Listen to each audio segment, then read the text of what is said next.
अस्सलाम वालेकुम बच्चों, क्या हाल चाल है? ठीक है। एक स्टूडेंट ने मुझे कहा था कि कुछ क्वेश्चंस की समझ नहीं आ रही, जिसका आपका टेस्ट है मंडे को। तो मैंने कहा चले ब्रीफली सा मैं आपको सारे शॉर्ट क्वेश्चन जो है वो समझा देता हूँ। अच्छा, सबसे पहले शॉर्ट क्वेश्चन आप देखें क्या है जी आपका, what is meant by email. ये मैंने आपको बेसिकली कहा था, एक सर्विस है। जैसे आपका फ़ोन होता है, फ़ोन के अंदर आपकी सिम है, कोई भी जैज़, टेलीनॉर, कोई भी सिम है। वो आपको क्या सर्विस प्रोवाइड कर रही है कि आप नंबर के थ्रू कॉल कर सकते हैं, एसएमएस कर सकते हैं। तो इसी तरह ईमेल जो है, शुरुआत में जब इंटरनेट आया था तो कम्युनिकेशन के लिए सबसे पहले ईमेल एक ऐसा प्लेटफॉर्म बनाया गया था जिसके थ्रू आप अगर एक दूसरे से दूर हैं तो कम्युनिकेशन के लिए इस्तेमाल कर सकते हैं। तो ये आपका email. What is an email account? जो आपकी स्टोरेज जहाँ पे आपका आपके ईमेल आपको रिसीव हो रहे हैं या आप किसी को सेंड कर रहे हैं, तो वो क्या है, आपका ईमेल अकाउंट है। What are the advantages of email, ये मैंने आपको बड़ा थॉरली बताया था और इसी पे तो हमारा ज़्यादा टाइम लगा था कि ये इसके बेनिफिट्स क्या हैं यूज़ करने की। सबसे ज़्यादा जी, अच्छा, तो मैं बात कर रहा था, मैंने आपको बताया था कि सबसे ज़्यादा मैंने इसी पे टाइम लगाया था कि इसके बेनिफिट्स क्या हैं ईमेल यूज़ करने की। सबसे पहले देखें स्पीड। यानी मैंने आपको मिसाल दी थी कि उस वक़्त कि आप पुराने दौर में पहले खत बेचे जाते थे तो उसमें कितना टाइम लगता था। कई कई दिन लगते थे आपको एक मैसेज भेजने में, और उससे भी उसका जब जवाब आता था तो काफ़ी टाइम लग जाता था। इसमें सबसे ज़्यादा बेनिफिट स्पीड का है कि आपने जैसे ही ईमेल किया, नेक्स्ट पर्सन को कुछ सेकंड्स के अंदर वो ईमेल रिसीव होगी। कन्वीनियंस, इससे मुराद क्या है कि ये आपकी आसानी के लिए सबसे ज़्यादा आसानी ये कि आपके पास इंटरनेट होगा, आप यहीं से कोई भी मैसेज भेजेंगे, आपको कहीं जाना नहीं पड़ता, आपको कोई और पैसे खर्च नहीं करने पड़ते, कहीं से इन्वेलप नहीं लाना पड़ता, कहीं से किसी को कहना नहीं पड़ता। तो ये क्या है, आप फौरी तौर से आसानी के साथ मैसेज भेज सकते हैं। अटैचमेंट से मुराद आपको पता होना चाहिए कि इससे मुराद क्या है कि आपने अगर कोई फ़ाइल भेजनी है, वो इमेज भी हो सकती है, वो वर्ड का डॉक्यूमेंट हो सकता है, वो किसी और किस्म का डॉक्यूमेंट हो सकता है, तो आप सेंड कर सकते हैं। और आपको मैंने बताया था कि मोस्टली जो हैं आपके ईमेल अकाउंट्स मैक्सिमम कितना साइज़ जो है वो आपको अलाउ करते हैं भेजने का, और मेरे ख्याल में आपको याद होना भी चाहिए, ये मैं पूछूंगा अभी। रिकॉर्ड, रिकॉर्ड से मुराद क्या है कि आपके पास ये एक रिकॉर्ड रहता है कि आपके पास अगर आपको ईमेल आप भूल गए हैं कि कुछ सालों पहले आपको एक ईमेल आई थी जिसमें कोई कोई क्रेडेंशियल्स थे या खास कोई डॉक्यूमेंट था, तो आप कुछ सालों पहले वाली भी ईमेल आप निकाल सकते हैं। सारा रिकॉर्ड एक जगह पे जमा होता है, जो आपने सेंड किया होता है, जो आपको रिसीव हुआ होता है, सेपरेट फोल्डर्स में होते हैं, लेकिन आपके पास डेटा हमेशा रहता है, फ्री ऑफ कॉस्ट। इससे मुराद ये है कि जैसे मैंने आपको कहा था कि इसकी कोई कॉस्ट नहीं है, बिल्कुल फ्री है, कोई इसमें पैसे नहीं लगते। आपके पास इंटरनेट होना चाहिए, डिवाइस होनी चाहिए और आपका ईमेल अकाउंट होना चाहिए, और ये सारी चीज़ें फ्री हैं, ईमेल अकाउंट भी आपका।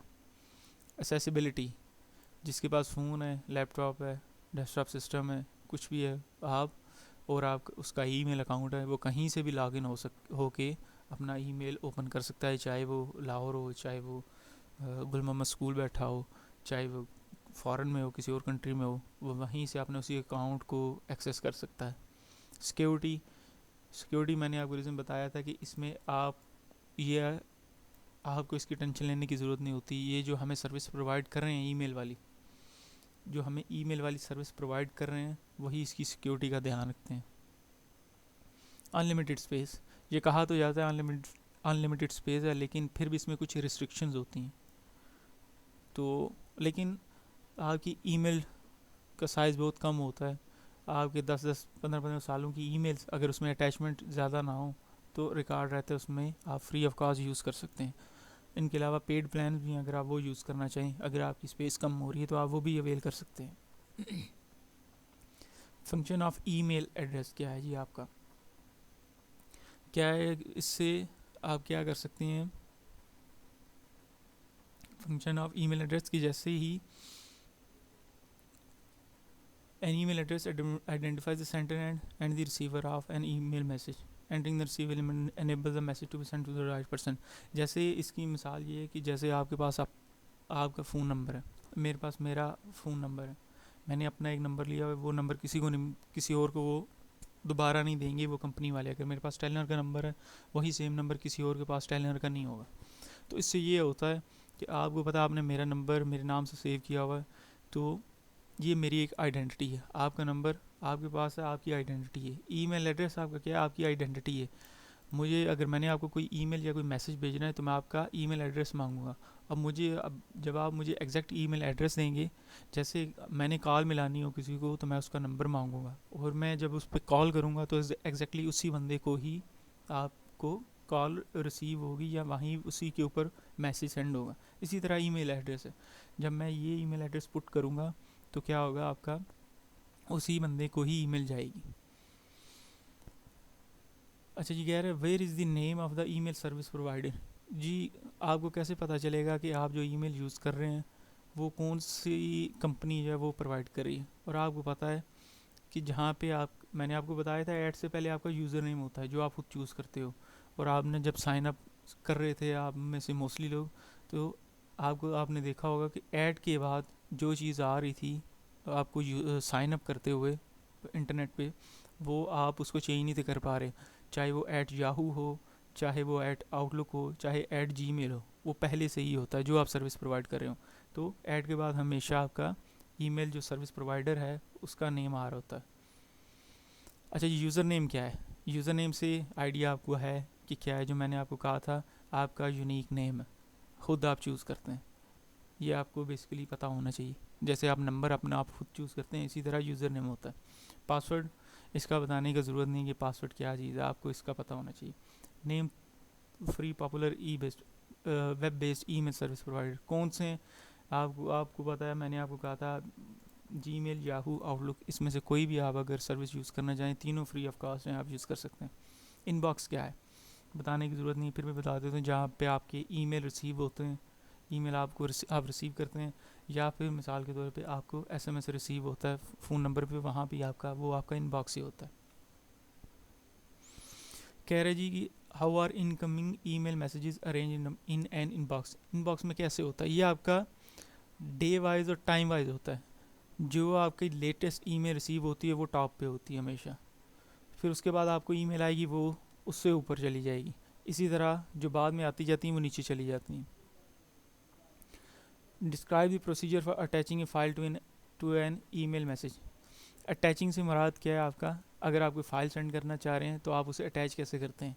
ये आप लोग जब ऑनलाइन जब लॉगिन हो अपने अकाउंट में, तो आप सिंपली आप देखें यहाँ अटैचमेंट लिखा हुआ, तो कुछ में अटैच भी लिखा हो सकता है, यहाँ तक सिर्फ एक बटन होगा, तो ये आप वहाँ से चेक कर सकते हैं कि फ़ाइल कैसे अटैच करते हैं। इमेज भी हो सकती है, कोई फ़ाइल और भी हो सकती है। अच्छा जी, कह रहे हैं कि हम जिस where do we write the email address of the recipient. इससे मुराद क्या है कि आपने जिसको ईमेल भेजनी है, आप उसका एड्रेस कहाँ पे लिखेंगे। जैसे आपने किसी को एसएमएस भेजना हो तो आप क्या करते हैं, टू के अंदर उसका नंबर लिखते हैं। इसी तरह जब आपने किसी को ईमेल भेजनी हो तो टू के ऊपर उसका ईमेल एड्रेस पूरा लिखते हैं। Why should we mention the subject of an email message. इसका मकसद क्या है कि आप सब्जेक्ट लिखने का, आपको पता है कि मैंने आपको कहा है कि जो चीज़ इनबॉक्स में सबसे पहले, इनबॉक्स ओपन किए बिना सबसे पहले नज़र आ रही होती है, वो आपका क्या होता है, आपका सब्जेक्ट होता है। तो ये थोड़ा सी कन्वीनियंस के लिए कि जिस बंदे को आपने ईमेल भेजी है उसे पता चल जाएगा कि ईमेल ओपन करने से पहले कि आपने किस रिगार्डिंग उसे ईमेल की हुई है। सीसी और बीसीसी के बारे में मैंने आपको काफ़ी सारा डिटेल में बता दिया था, कार्बन कॉपी और ब्लाइंड कार्बन कॉपी के बारे में। ये अटैच बटन, ये अभी ऊपर गुजरा है, जो अटैचमेंट का वहाँ पे प्रोसीजर था कि कैसे करते हैं, ये वही सेम चीज़ है कि अटैच बटन से क्या होता है। फाइल अटैच है, आप कुछ भी कर सकते हैं, फ़ोटो हो सकती है, कोई डॉक्यूमेंट हो सकते हैं। अच्छा जी, कह रहे हैं कि डिलीटेड फोल्डर में क्या होता है। बेसिकली जब आप कोई इनबॉक्स में से कोई ईमेल आपकी डिलीट करते हैं, वो बाय डिफ़ॉल्ट जो है वो डिलीट फोल्डर जो है वो वहाँ पे चली जाती है। ये नहीं होता कि वो बिल्कुल ही ख़त्म हो जाए, क्योंकि कभी कभी ऐसा होता है कि आपको उस ईमेल की दोबारा ज़रूरत पड़ जाए, तो आप डिलीट फोल्डर में जाके उसे दोबारा रिकवर कर सकते हैं, वहीं से पढ़ भी सकते हैं। अगर आप वहाँ से जाके भी डिलीट कर दें तो फिर वो बिल्कुल ख़त्म हो जाती है। अच्छा जी, what are the dangers of someone else finding out your email और पासवर्ड। अच्छा जी, क्या नुकसान है जी कि आपको अगर किसी को आपका ईमेल और पासवर्ड पता चल जाए। ईमेल एड्रेस पता होना, ईमेल पासवर्ड। अच्छा, ईमेल तो वैसे भी आपको बताना पड़ता है, ये आपका एक किस्म का यूज़र नेम है, यूनिक जो है एड्रेस है। ईमेल पासवर्ड यहाँ से मुराद है। इससे मुराद ये है कि अगर आपको किसी का पासवर्ड, आपका ईमेल किसी की आपके ईमेल का पासवर्ड किसी को पता चल जाता है, तो वो क्या करेगा, वो आपका ईमेल पासवर्ड यूज़ करते हुए लॉगिन हो जाएगा और आपका जो डेटा है इनबॉक्स में वो एक्सेस कर सकेगा। वो ये भी कर सकता है कि वहाँ से पासवर्ड चेंज भी कर लें, फिर आप दोबारा उसमें लॉगिन नहीं हो सकते।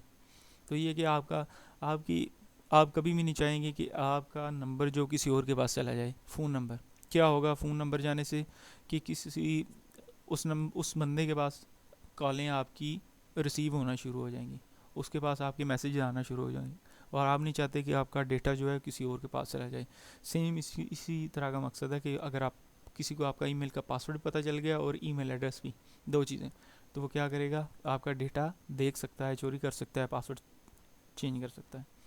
बच्चों, इनमें से फिर भी अगर आपको कोई चीज़ परेशान कर रही हो तो आप पूछ सकते हैं।